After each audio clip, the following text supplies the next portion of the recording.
Hey guys, welcome back to my channel. My name's Gotham Hanley, and today we're going to be talking about the Helen and Morgan case from my hometown of Barnesville, Georgia. Yesterday I tried to film this, and the hooties in my house decided they wanted to be on camera too, and I posted that video.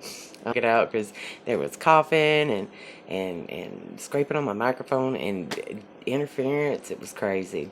I've already prepped my face. I have foundation and concealer, and I've done my eyebrows. This case is a very long one, and I have searched and searched and searched. I couldn't find a whole lot. There wasn't a whole lot of articles on it because she's a missing person. Her body has never been found, ever. Be dipping into. Oh, I'm so excited. Look, y'all. It's a dupe. I can't remember the name of it. It begins with a J. I will post it right there. But it's a dupe, and it's made by UConv. And so far, the dupes that I've got from them have been amazing. You've got to see the inside of this thing. It is absolutely... Is that not to die for? Is that not gorgeous? Now, I want to dip into these because I'm going to do a simple, beautiful glam day look. Helen Ann Morgan was a 26-year-old white female. I think she was 5'2". She was 114 pounds. She was born on July 12th, 1957, and she went missing Mother's Day, which was May 16th, 1984. She had moved into her mother's house because she had been going through a divorce, and was staying at home and visiting her and spending the day with her on Mother's Day that day.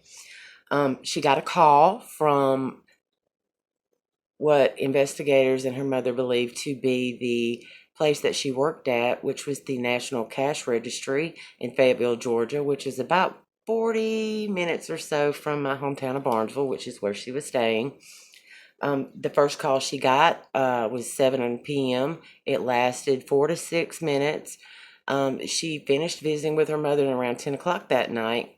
She got another call, and she went to her mother and told her mother that she had to leave to go to her job to fix a computer problem. She had got called in and was driving up there at 10 o'clock at night to go handle this problem. Now, she did change clothes. Her mother did not know what she had put on. Obviously, her previous attire had been left, visible where they knew that she had changed clothes. Helen Ann Morgan, and she liked to go by Ann, was a very, very responsible person. She was a very nice person. She always let people know where she was at, what she was doing, so people wouldn't worry about her. She was very conscientious. Decided to go out with friends. She let people know where she was going. She often frequented a bar named Frady's in, I believe it was Peachtree City. Everyone there said she was very responsible. She never left the bar and went home with anyone. She was always just, a good person. She didn't do anything out of the ordinary. That was not her character. Guys, after she went missing, she never did come back home. Her mother notified the local authorities, and they began a search. Strangely enough, her car was found an hour away from our hometown of Barnesville at the Atlanta Hartsfield International Airport in a south terminal parking lot. Okay, she drove a 1980 gold silver Citation, and the car was left immaculately clean. And by that I mean there was absolutely no fingerprints, not even hers. Red. There were no fingerprints at all, and the key was left under the floor mat. Crazy, right? I think so. During this time that Helen had been staying with her mother, like I said previously, she was going through a divorce and she had a 5-year-old daughter. During the months that the divorce proceedings were taking place, Helen was coming home and telling her mother that she felt like she was being followed on more than one occasion. Now, you know how small towns are. Everybody starts whispering and saying things. It was even suggested that her husband was involved. I've heard that it was possibly a private investigator. Maybe he was trying to find dirt on her uh, for, maybe a custody battle. Not sure. It could have been him following her. Now, I don't want to point fingers because I come from a small town and we know everybody there. But you do have rumors that go around, and a lot of people are saying that, they thought that possibly her husband was involved in her disappearance. I don't want to sit there and say he is, so y'all don't come for me. I'm just going by what I have read and what I have grown up hearing. I've heard a lot of crazy things. I think what really got people was the fact that it wasn't a year or two later or so, not quite sure exactly how long, he married the babysitter. That, not saying that that actually makes him a murderer or anything, or, that he had anything to do with her disappearance. It looked really, really sketchy. And it kind of makes you wonder, hey, did he have anything to do with this? You know? So, I don't know. Interesting fact is that she went missing 2 months before Donna Johnson. Do y'all remember the last video I did, Donna Johnson? She went missing 2 months beforehand. And the crazy thing is, and even though I've had little birdies come sit on my tree and whisper in my ear things about the Donna Johnson case, that she was, it was a Caucasian. It just seems really strange. Do you remember the serial killer that I had brought up in the Donna Johnson video? His name was Samuel Little. He had killed over 90 women from the 70s to I think he got caught in 2005. He was like one of the most notorious serial killers ever. But he has drawn pictures, and there's been a few that really fit her description. He even admitted to killing a woman in that area. He thought she may have been from Griffin, that she was around the same age, mid to late 20s, same height, same build, same haircut, same eye color, but nobody knows where the bodies went. Into this guy, he's like really plowed the Southeast with his sick killing spree. He even went up to Missouri. And I actually was looking today to see if possibly I could find any more information on Helen Morgan, because there's very little. I mean, there's only like, you type in her name and there's only like maybe 4 websites that even have anything to do with her particular case. It seems that he's always being brought up to these 2 particular cases. And I delved a little deeper.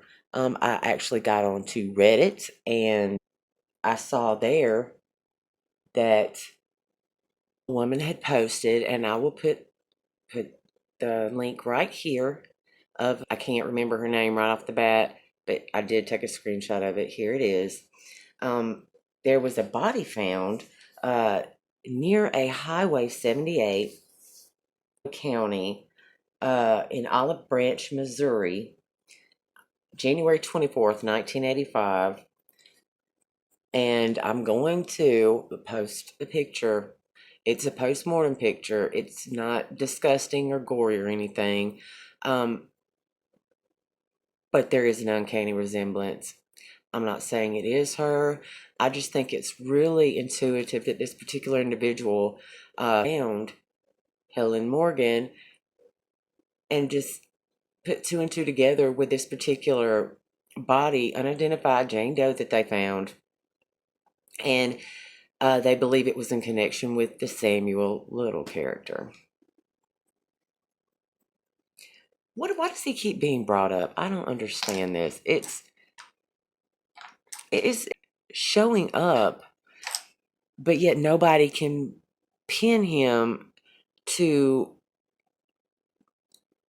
either one, even though Samuel Little had went on a killing spree, a 35-year killing spree across the United States. He was in our area during that particular time that Helen went missing and Donna was murdered. Now, I know Donna's murder was not his typical MO. He was a strangler from what I've read, and Donna was. But I just think it's really cool that this particular person on Reddit found this, put two and two together. She let the DeSoto County and the Lamar County Sheriff's Department know what she found, sent them the links. They're actually, said that they were looking into it. Has she heard anything back from them? As far as I've read, she has not. She's been pretty. Will tell you this LA Girl Pro Concealer in Fawn. If you're a fair chick like me, this is a great creamy contour. It is, and it blends so good into your makeup, and it makes you have a glow. It doesn't make you orangey. It makes you look healthy, and it's cheap. And this stuff has a price point. I think I paid $3.50-ish, something like that on Amazon. You can get the Pro Kit that's got every shade plus the corrector shades for like $50 on Amazon. And it's great. Thank you, Jamie French. I was watching her do bridal makeup, and she was bragging about how great this particular brand is, and that people look at her like she's crazy when she pulls it out because it's so inexpensive. Hey, whatever works, honey. If it works, honey, use it. That's what I. And I'm really, really digging this sugar blush. Oh, I just have to link the shade because I'm blind. I can't see it.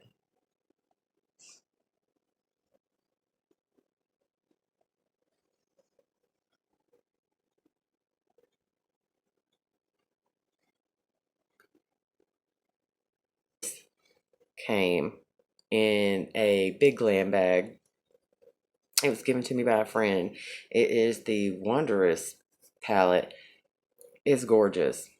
But I like to use these as highlighters because they just, I mean,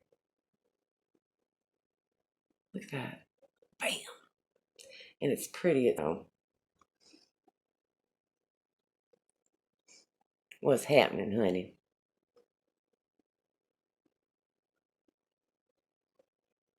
Alright, guys, so I am putting on my highlighter. And I'm going to bam up underneath my brow bone.